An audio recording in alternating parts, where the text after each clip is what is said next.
இலங்கை கடற்பகுதியில் அத்துமீறி மீன்பிடிப்பதை தடுக்க வேண்டும் என இலங்கை மீனவ பிரதிநிதிகள் வலியுறுத்தியுள்ளனர். இதுகுறித்து இலங்கை மீனவர்கள் பிரதிநிதி குழுவின் தலைவர் சுப்பிரமணியனுடன் செய்தியாளர் நிரஞ்சன் நிகழ்த்திய நேர்காணலை இப்போது பார்க்கலாம். சார், இலங்கையின் சார்பாக நீங்கள் என்னென்ன மாதிரியான கோரிக்கைகளை முக்கியமாக நீங்கள் வெளியே வச்சிங்க சார்? இந்தியாவில் இருந்து அத்துமீறி இலங்கை பரப்புக்குள்ளே வருகின்ற இழுவமடி தொழிலை செய்கின்ற இழுவமடி படகுகள் உடனடியாக வராமல் தடுக்க வேண்டும் என்பதை முதலாவதாக ஆணித்தரமாக கூறியிருக்கிறோம். ரெண்டாவதாக அவர்களுடைய படகு கைது செய்யப்படும் பொழுது அந்த படகு எக்காரணம் கொண்டும் விடுபட மாட்டாது என்பதையும் அவைக்கு தெளிவுபடுத்தியிருக்கின்றோம்.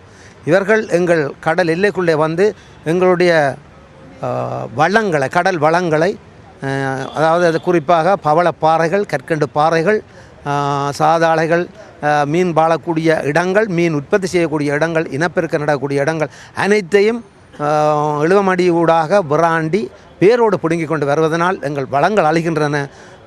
அடுத்தது எங்களுடைய தொழில் செய்கின்ற எங்களுடைய படகுகளில் வருகின்ற வலைகளை அறுத்து நாசம் செய்கிறார்கள், சொத்துக்களுக்கு பங்கம் விளைவிக்கின்றார்கள். இதன் காரணமாக எங்கள் எல்லைப்பரப்புக்குள் இழுவமடி தொழில் செய்யவும் கூடாது, எல்லையும் தாண்டக்கூடாது என்பதை முழுமையாக அவர்களுக்கு ஆணித்தரமாக கூறியிருக்கின்றோம்.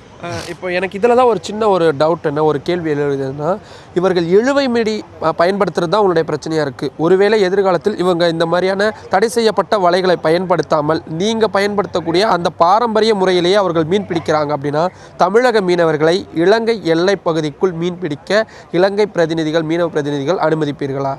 நாங்கள் ஒரே சமூகம், ஒரே இனமாக இருந்தாலும் நாம் இரு நாட்டு பிரஜைகள் என்பதை நாங்கள் மறந்துவிடக்கூடாது. அப்போ அந்த இரு நாட்டுக்கும் சட்ட ஒழுங்குகள் உண்டு, ஒரு வரையறை உண்டு, எல்லைக்கோடுகள் உண்டு. அந்த எல்லைக்கோடு 74, 76ஆம் ஆண்டுகளில் நிர்ணயிக்கப்பட்ட பின்னர் நாம் அந்த எல்லைக்கோட்டை தாண்டுவது மகா தப்பு. நமது நாட்டை மதிப்பவர்களாக இருந்தால் சட்டத்தை மதிக்க வேண்டும். அந்த எல்லை தாண்டுவது குற்றம். எனவே ரெண்டு பகுதியும் எல்லை தாண்டும் பொழுது சட்ட நடவடிக்கை அரசாங்கம் இயற்கையாக எடுக்கும்.